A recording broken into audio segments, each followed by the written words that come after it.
इन्नल हुक्म इन्ना लिल्लाह, ये है फरमान अल्लाह पाक का उसकी किताब में।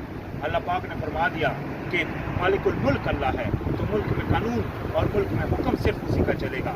इसीलिए उसने अपने नबी को महबूस फरमाया, इसीलिए उनके सहाबा ने अपने जान तन मन को लगा दिया ताकि अल्लाह का हुक्म नाफज करें।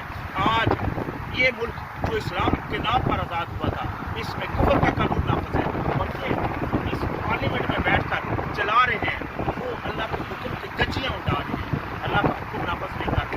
तो लिहाजा ये अल्लाह के दुश्मन हुए और जो भी इनका साथ खड़ा है वो भी अल्लाह का दुश्मन है, जान रखिए।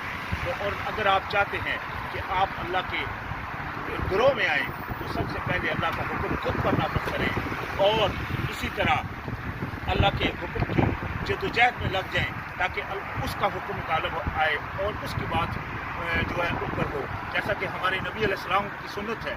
तो लिहाजा आज बहुत सारे फ़िरके हैं जो इस तरह की बातें करते हैं लेकिन उसके ऊपर अमल नहीं कर रहे, वो खुद फ़िरकों में बटे हुए हैं।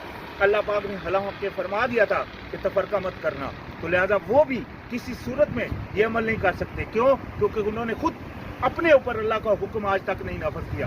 अगर आप चाहते हैं कि अल्लाह का हुक्म नाफज हो, जिसके नाफज होने की वजह से हम सबको हर किस्म की इस मुसीबत से छुटकारा मिल सकता है, तो उसके लिए सिर्फ हल ये है कि अल्लाह की रस्सी को मजबूती से जकड़ लें और तफरका मत करें और अल्लाह का हुक्म पहले खुद पर नाफज करें और फिर इन जालिमों को भी बता दें जिनको अल्लाह पाक ने अपनी किताब में काफिर फरमा दिया और जालिम और फासिक फरमा दिया। तो लिहाजा अगर आप चाहते हैं कि आप अल्लाह के घरों में आए तो इनसे किनारा कश हो जाए। सलाम अलैकुम।